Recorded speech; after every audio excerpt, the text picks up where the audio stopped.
there, we had our sandy beach, our rocky beach, our jumping off rock. Then you go play at your favorite swimming hole, and just that whole area encompasses like such a special time in our lives where things were simpler and not so stressful and crazy, and just that childlike wonder.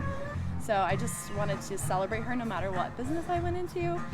Welcome to Stout Conversations, where every week we sit down with creative thinkers in the craft beer industry and beyond. Your hosts, Ken and April, live and work in a 24-foot RV, traveling the country in search of great stories around a great beer. Here's to the wild ones, the sacred ones, the hardworking ones, and the kind ones. Jordan encompasses all of these qualities, along with a passion for good community, good beer, and good hospitality. Welcome to Sacred Waters Brewing Company in Kalispell, Montana, where family is honored, beer is savored, and water is sacred. All right, well, let's cheers. Thank you guys for coming to Sacred. Of course. Thanks for coming to Montana. Here, Super fun. Yeah. So you mentioned playing on the water, getting on the water. Your name is Sacred Waters Brewing Company. Yes. Can you tell us a little bit more about that? Absolutely. So Sacred Waters came about, there's so many names out there that are already taken first off for breweries. Like my first one that I wanted to go with was the Confluence, because I love the South Fork and the, the Spotted Bear Confluence was our Sacred Waters up in the Bob Marshall Wilderness, which is where my dad owned Spotted Bear Ranch for 14 years. And that's my love of that place is just, it's amazing. It's the opposite side of Glacier National Park, so it's a little bit more remote. Not many people drive up this 55-mile gravel, road to get to it. It's definitely on the map now, more so. But Sacred Waters came about after I was like, well, the Confluence is taken. There's already a brewery named that. And then just looking at so many different ones. The Swinging Bridge took us to our spot, so I was thinking of Swinging Bridge Brewery, all these different things, and that was taken. Oh, man. And so it's really fast. There's so many breweries out there, and then the trademarks and their names, even if it's a beer name, you can't use it. So I had to just do a lot of digging in that. But I'm so happy with the Sacred Waters because I was like, what do I really want to represent? I mean, people don't know like the South Fork or Spotted Bear a lot, and there's already like a Spotted Bear Spirits, which I love that place in Whitefish. It's a distillery. But my mom, she passed away 4 years ago from ovarian cancer, and she made that space so special for my two younger sisters and I, along with my dad. Growing up there, we had our sandy beach, our rocky beach, our jumping off rock, and so you work hard. Like we owned the lodge, so.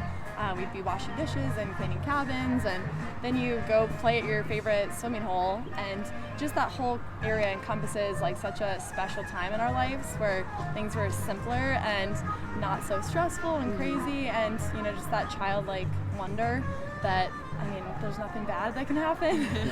So Sacred Waters just represented that, and my logo represents my beautiful mom who, fly fished and loved outdoors.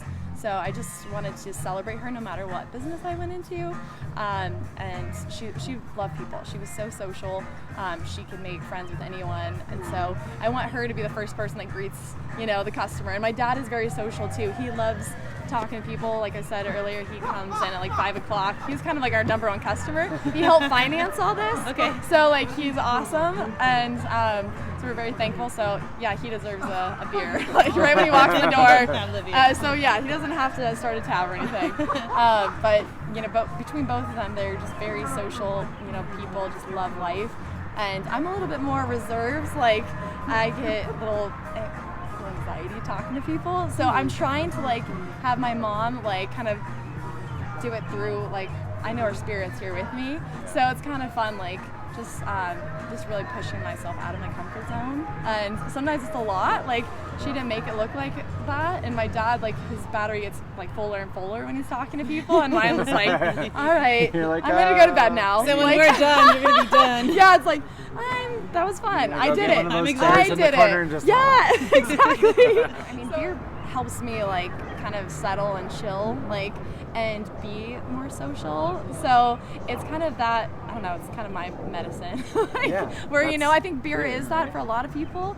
It just, after a bad day, after a good day, you come and have a beer, and just kind of like, settles. It's kind of like that 5 o'clock, or, you've got to switch gears. And you've done a great job of building the community here, where you're coming here to not just have a beer that helps you settle, but it's the people that you might be just sitting next to, even if you're not saying something. It's like you're with other people that you're with people. Kind of in the same boat. Because you don't want to drink by yourself. Like, I don't drink by myself. So it's like, what's the point of that? I mean, I love the taste of it, but it's so much better with company, and it's fascinating. Like at breweries, you can sit there and not expect to have met someone or talked to someone, but something happens or a conversation, you're like, oh, like I know someone that can help you with that problem, and then you exchange numbers, and it's just so crazy, and it's natural, you know. Where at bars, it's not like you're gonna just like usually make a friendship out of that. It's not. It's a little bit different. So especially as a woman, I noticed that. Like I don't go into a bar comfortably, you know, by myself just to be like, I'm just gonna go to the bar.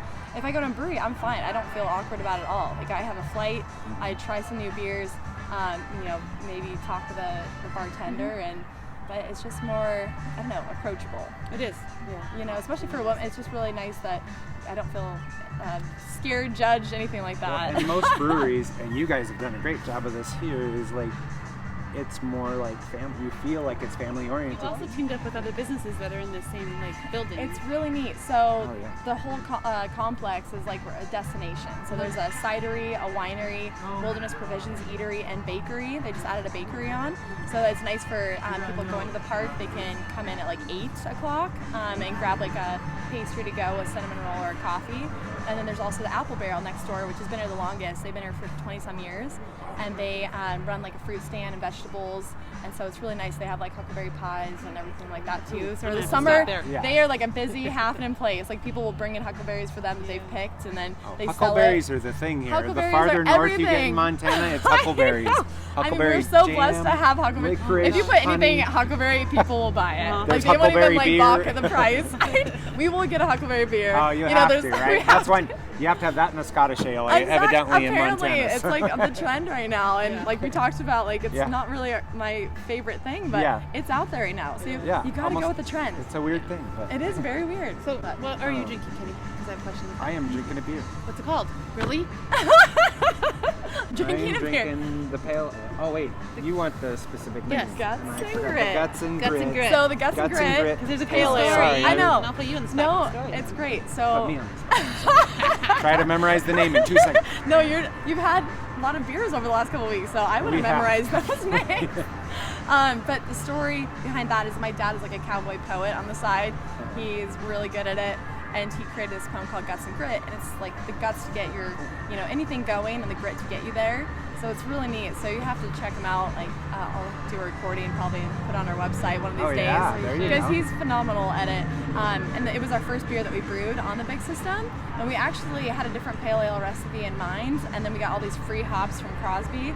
And so, you know, the first time we're using this big guy, you don't know what could go wrong with the calibrations. So we're like, let's try all the free hops, and if it doesn't turn off, we don't have to waste all this product.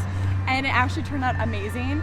And so I was like, Dad, you know, he's a pale ale guy. And he was like, can we call it Guts and Grit? Because I mean, that's basically what you did. You got this business going, and it's your first beer, and it turned out like pretty successful. And so we named it Guts and Grit for him. Like you're a little bit different for some of the people that we've talked to, because you're not a brewer. Right. I mean, I know. It's crazy. And a vast number of breweries, especially on the smaller scale, a vast number of those breweries come from people who were home brewers or something like that, and like just finally decided to go pro. But so how did you go into this?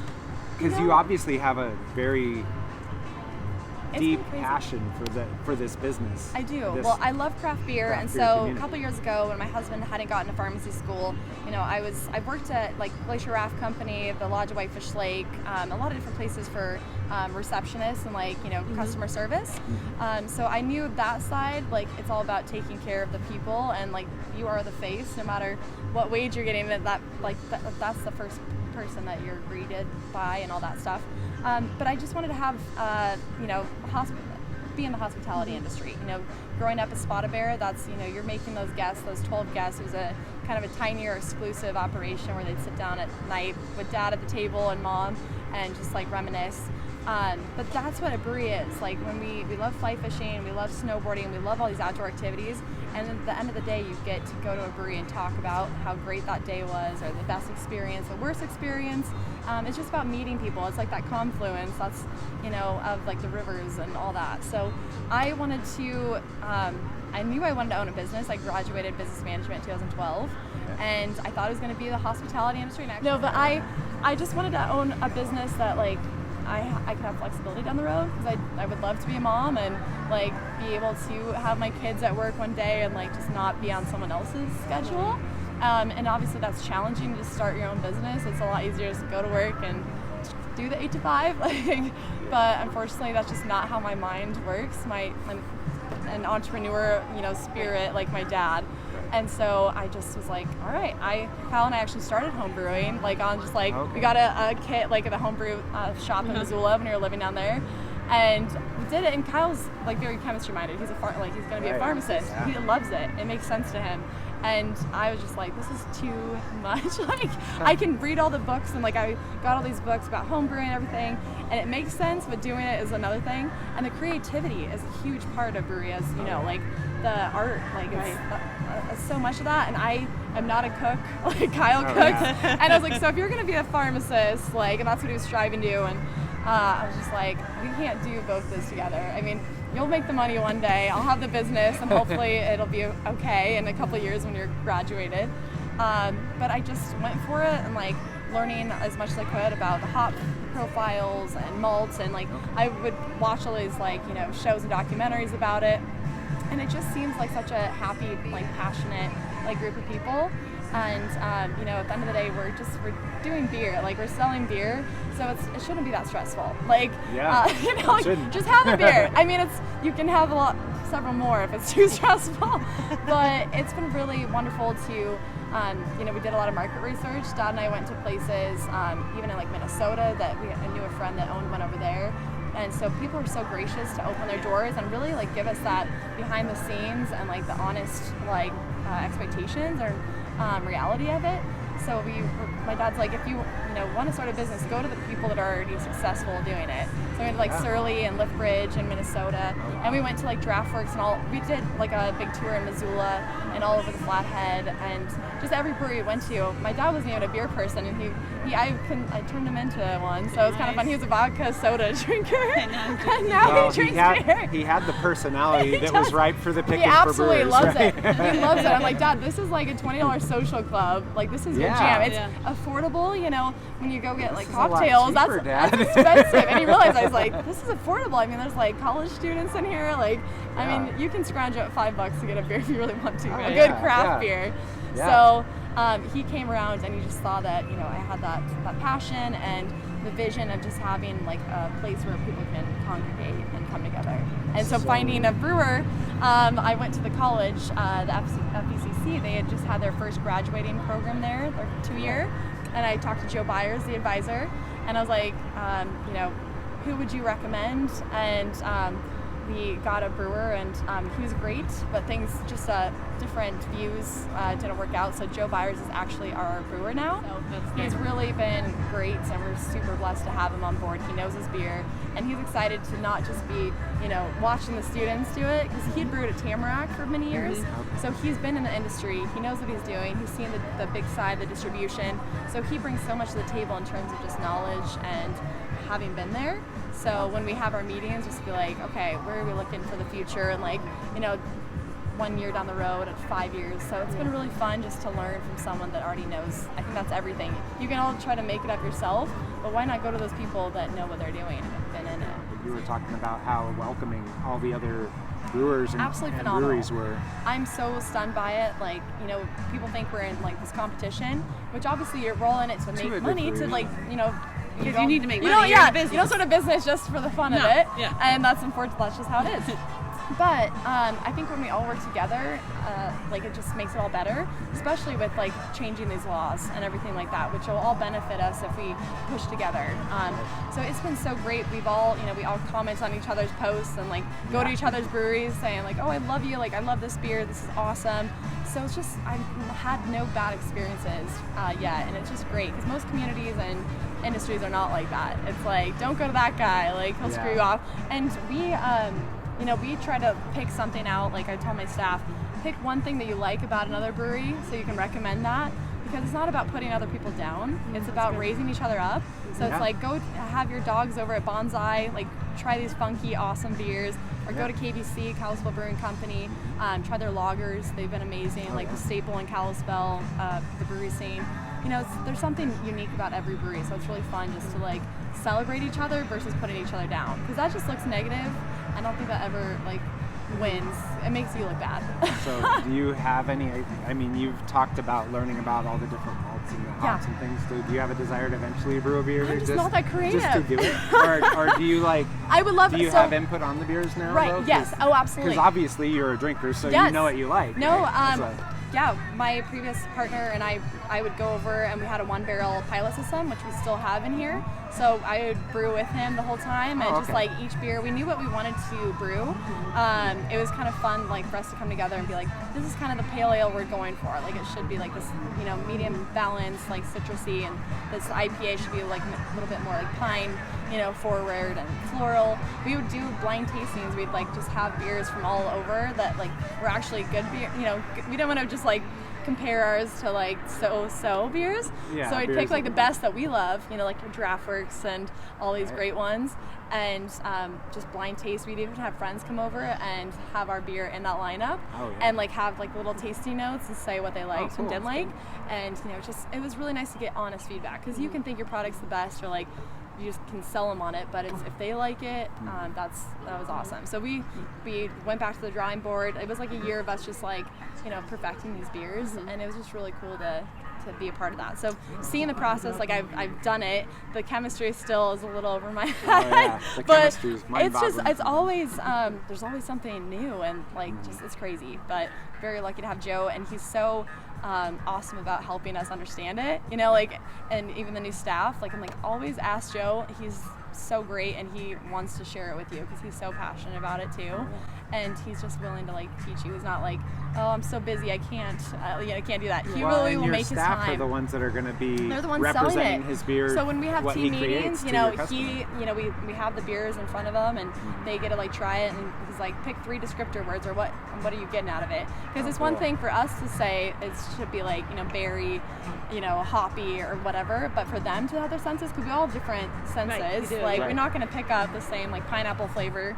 But it's just really cool for them to actually have to think about it. It's all about practice. As beer drinking, you can just say that it should be this, and you have the hop wheel and everything. But until you can just like say, okay, this is what I'm getting before anyone says like this is what you should be getting. Because others are like, oh yeah, that's clove and banana. Yeah, it's easy when you read the tells you. It's so easy. Then you can taste it. It's coffee and blackberry, everything. So it's just been really cool to share that. I think that's so important, is the knowledge of the staff. Because nowadays there's so many breweries out there, you want them to kind of set that apart for that experience for the customer. They got to come in. When I go in, I want somebody. If somebody's serving me a beer and I'm like, what is this? Yes, like if you have 3 IPAs me. on tap, I want to know what the difference is between those 3. And sometimes it's fairly subtle.